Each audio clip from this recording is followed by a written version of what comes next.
आचार्य चाणक्य की नीतियां एक सफल जीवन के लिए बेहद जरूरी हैं। आचार्य चाणक्य ने अपनी नीतियों का संग्रह अर्थशास्त्र में किया है। उनके विचार आज के दौर में भी उतने ही प्रासंगिक लगते हैं जितने उनके अपने समय में थे। एक सफल जीवन की कसौटी पर उनकी नीतियां हमेशा मदद करती हैं।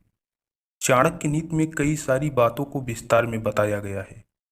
उन्हीं में से एक है अपने दुश्मन से निपटने का तरीका। नीति के अनुसार सामने वाले के राज को खोलने के लिए जो चीज अहम भूमिका निभाती हैं वो है आंखें। अपने कथनों में आचार्य चाणक्य ने कहा है, मंत्रणा रूप आंखों से शत्रु के छिद्रों अर्थात उसकी कमजोरियों को देखा या परखा जा सकता है। इसका अर्थ यह है कि मनुष्य दूसरों की कमजोरियों को पता चुटकियों में लगा सकता है। आचार्य चाणक्य बताते हैं कि सामने वाले के राज को खोलने के लिए जो चीज अहम भूमिका निभाती है वो आंखें हैं। इस बारे में आपने कई बार सुना ही होगा कि मनुष्य की आंखें उसके दिल का हाल बयां कर देती हैं, मगर इन्हीं आंखों के जरिए किसी की भी कमजोरियों को देखा और परखा भी जा सकता है।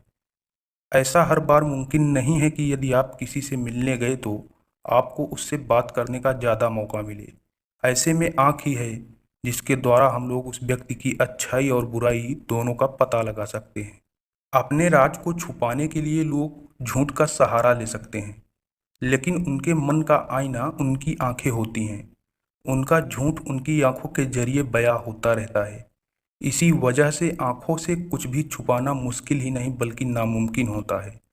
आचार्य चाणक्य ने कहा है कि मंत्रणा रूप आंखों से शत्रु के छिद्रों अर्थात उसकी कमजोरियों को देखा जा सकता है। जैसे कि यदि कोई व्यक्ति झूठ बोल रहा है तो वह निश्चित तौर पर नजरें मिलाकर बात नहीं करेगा। वहीं किसी व्यक्ति ने कोई छल किया है तो वह बार बार आंखों को दाएं बाएं घुमाएगा और नजरें फेर लेगा। अगर किसी व्यक्ति के मन में आपके लिए कड़वाहट है और वह मुंह पर अच्छा बनता है तो वह भी आंखों से पता चल जाएगा। ऐसा व्यक्ति आपकी तारीफ तो कर रहा होगा, लेकिन उसकी आंखें बार बार झपकना शुरू हो जाएंगी।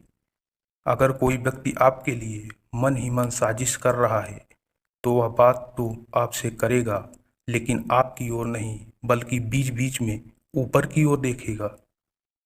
अगर कोई व्यक्ति किसी वस्तु से डरता है या किसी भी चीज का उसे डर है तो उसका नाम सुनते ही या उसे देखते ही कांप उठेगा और जिसका सबसे पहले पता आंखों से ही चलेगा। इस स्थिति में उसकी आंखें कुछ वक्त के लिए स्थिर हो जाएंगी।